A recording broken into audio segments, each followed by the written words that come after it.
होशियार होशियार होशियार। इस यमलोक के राजा, यमपुरी के महाराज, यम धर्मराज पधार रहे हैं।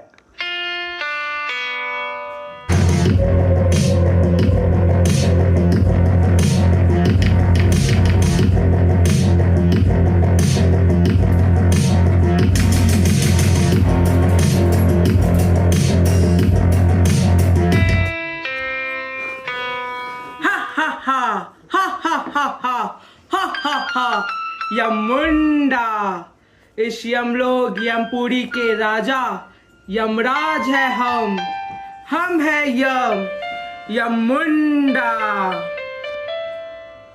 चित्रगुप्त, क्या खबर लाए हो? प्रणाम यमराज।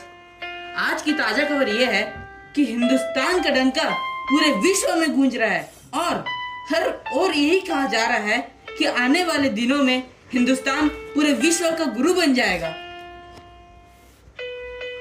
यम है हम सब सुन रहे और देख रहे हैं। एक व्यक्ति के वजह से, केवल एक व्यक्ति के वजह से भारत कितना आगे बढ़ रहा है। जी यमराज, और दूसरी खबर यह है कि धरती से कुछ मानव इस नर्क के द्वार में आए हैं। ठीक है, भेजो एक एक को। पहरेदार, पहले व्यक्ति को बुलाया जाए।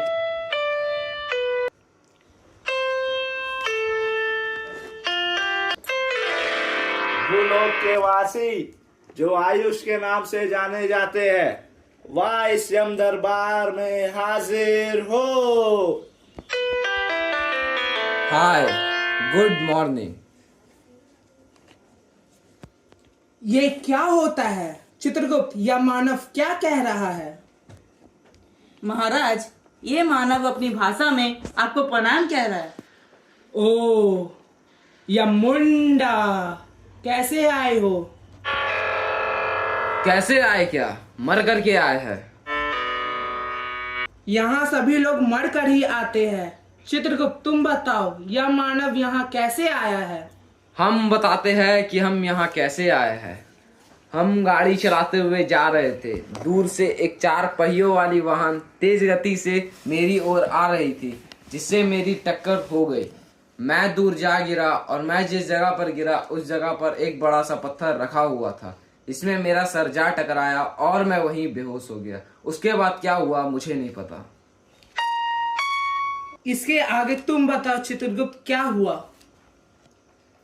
महाराज, वहाँ के कुछ लोगों ने इसे चिकित्सालय ले गए और वहाँ के चिकित्सकों ने कहा गहरी चोट लगने की वजह से इसकी मृत्यु वहीं हो गई और इसने वहीं पर अपने प्राण त्याग दिए। यमुंडा, मानव, तुमने अपनी मृत्यु को खुद ही लिखी थी।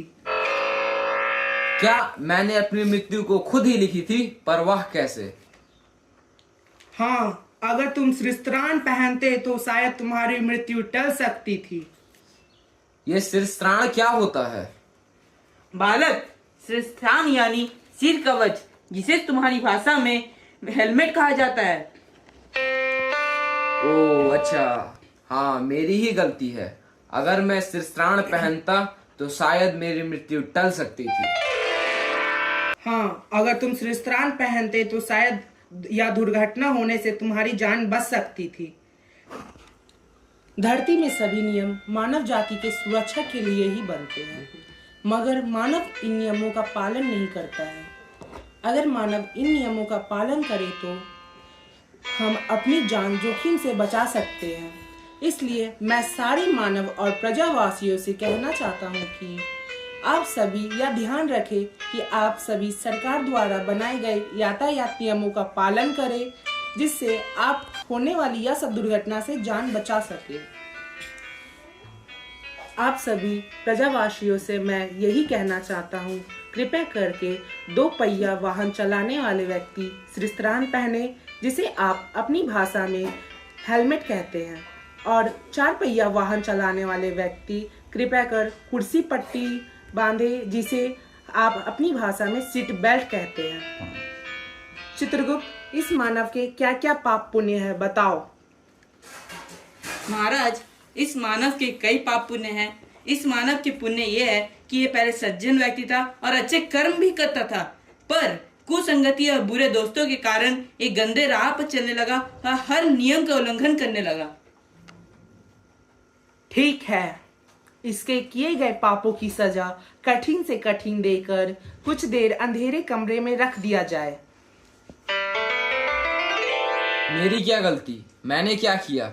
बस एक बार महाराज, बस एक बार मुझे नीचे भेज दीजिए। जिसने मुझे ऊपर भेजा मैं भी उसे लेकर के आऊंगा। यह रास्ता सिर्फ आने का है, जाने का नहीं। पहरेदार, इसे ले जाया जाए। चलो चलो मानव चलो। मुझे भेजेंगे नहीं, बस एक बार भेजिए, बस एक बार, बस नीचे भेज दीजिए, बस एक बार नीचे भेज दीजिए। यमुंडा, रस्सी जल गई लेकिन बल नहीं गया। जी महाराज। पहरेदार, दूसरे व्यक्ति को बुलाया जाए। पृथ्वी लोक के वासी, जो बालिका रिया के नाम से जानी जाती है, वह इस यम दरबार में हाजिर हो। प्रणाम महाराज। कौन है यह बालिका जो इतनी छोटी आयु में ही अपनी आयु पूर्ण कर ली? जी महाराज, इस बालिका ने अर्ध आयु में ही अपने प्राण त्याग दिए। इसने अपने दुपट्टे से अपने घर में लगे पंखे पर लटक कर अपने प्राण को त्याग दिए।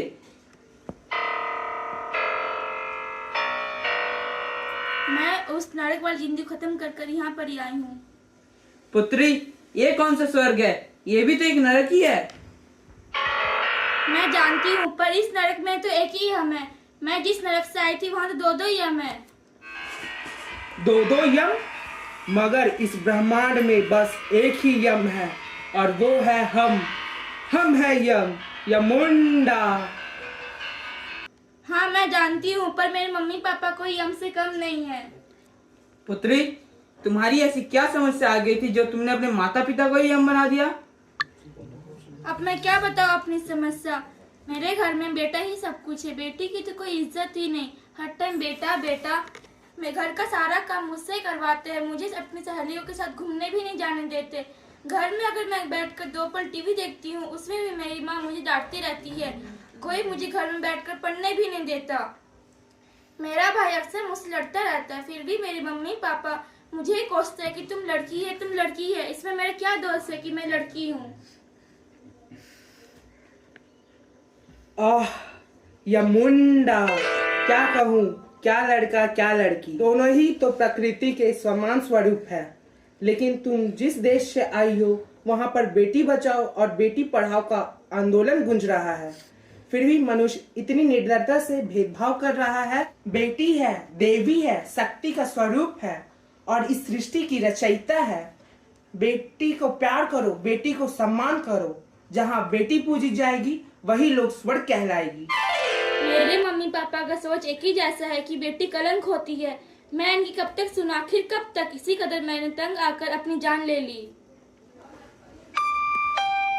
इसके कर्मों का क्या क्या हिसाब है चित्रगुप्त? महाराज, आपकी बात तो सच है, बेटी जननी का रूप होती है। लेकिन महाराज, इसके साथ जो भी हुआ ये इसके पिछले जन्मों के पाप के कारण हुआ। इस बालिका को कुछ दिन यहाँ रख कर किसी दूसरे जीव के अंदर प्रवेश दे दिया जाए।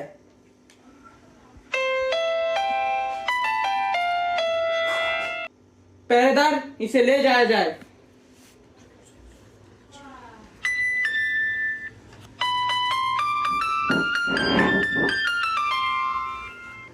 अगले व्यक्ति को बुलाया जाए।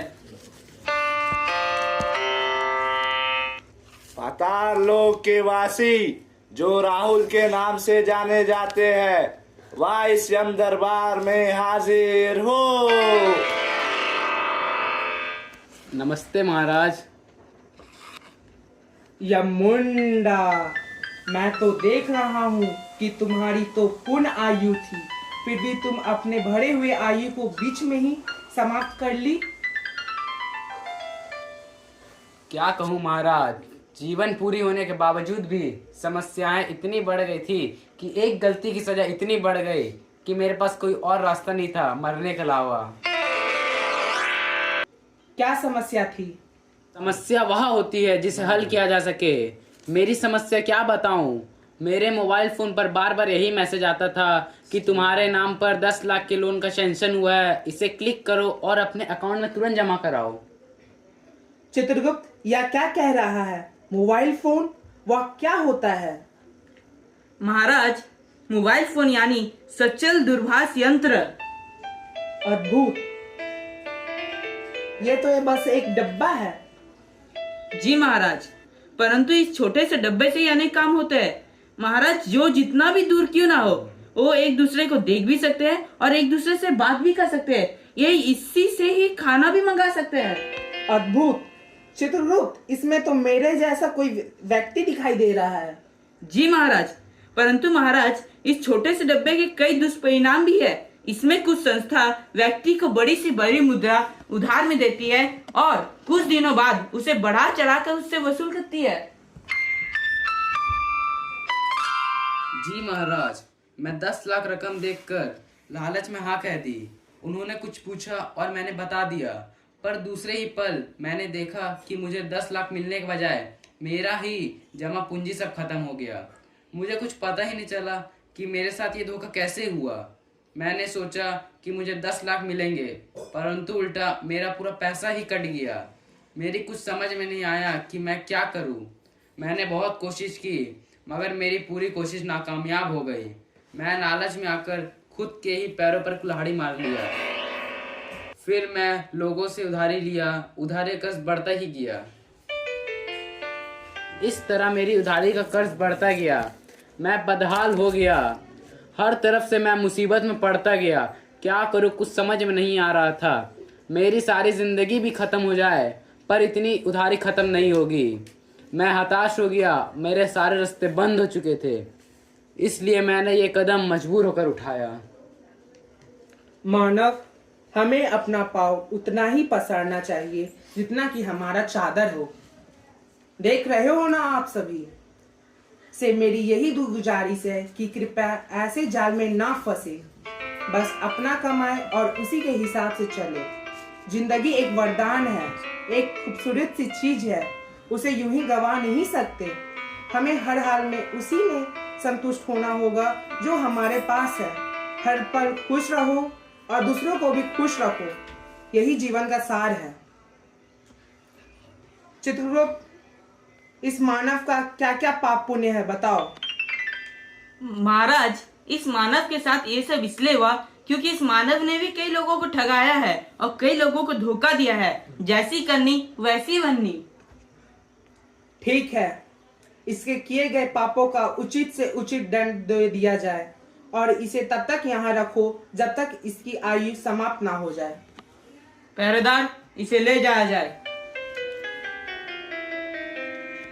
पहरेदार, चौथे व्यक्ति को बुलाया जाए।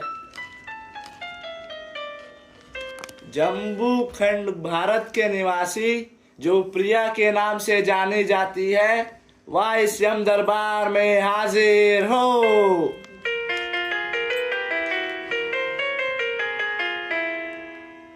वाह, क्या सीन है।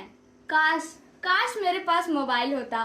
कसम से ये सारी चीजों को शूट करके मैं इनका भी रील्स बनाकर इंस्टा पे अपलोड कर देती। मेरे खूब फॉलोअर्स बढ़ते। चित्रगुप्त, ये क्या है? इसकी भी इतनी छोटी आयु में ही इसकी आयु समाप्त कैसे हो गई? जी महाराज, पहले आयु से बड़े लोगों की इज्जत होती थी, पर अभी आयु से नहीं, आय से बड़े लोगों की इज्जत होती है। लोग अपने मुद्रा बढ़ाने की सोच रहे हैं। लोग मुद्रा के लिए अपनी जान की जोखिम में भी डाल देते हैं। इसकी क्या समस्या है? मेरा एक YouTube चैनल है, इंस्टा में आईडी है। मैं कई प्रकार के रील्स बनाकर इंस्टा में अपलोड करती हूँ। इसमें मेरे कई फॉलोअर्स भी है। चित्रगुप्त, ये क्या कह रही है? नाश्ता पानी का ट्यूब? नाश्ता नहीं, इंस्टा। पानी का ट्यूब नहीं, यूट्यूब।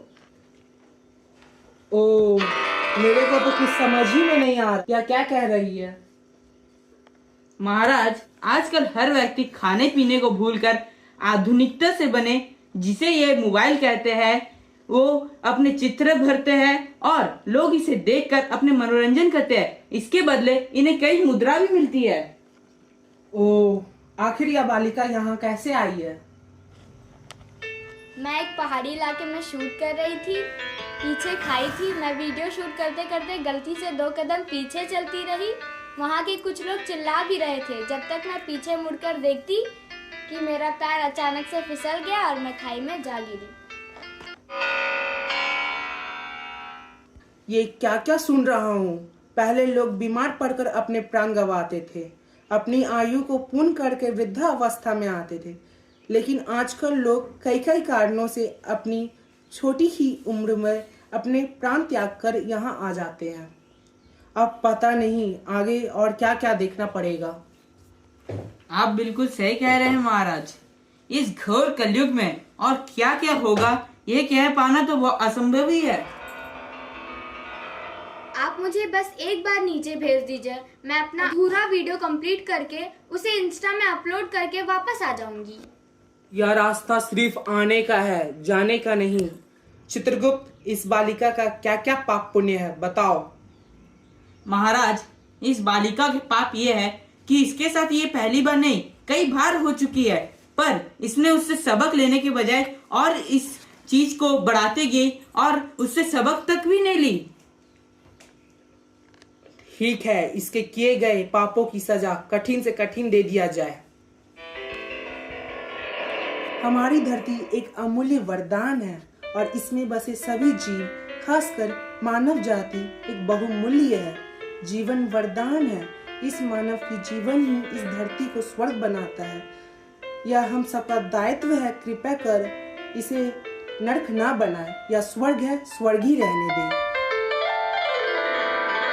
यह जिंदगी कितनी खूबसूरत, जिन्हें अभी तक पता नहीं है। कोई तो बहुत प्यार करने वाला, जिन्हें अभी तक मिला नहीं है। जिस तरह ग्रेविटी धरती से सभी चीज़ों को जोड़े रखती है, उसी तरह प्यार भी हम सभी को आपस में जोड़े रखती है।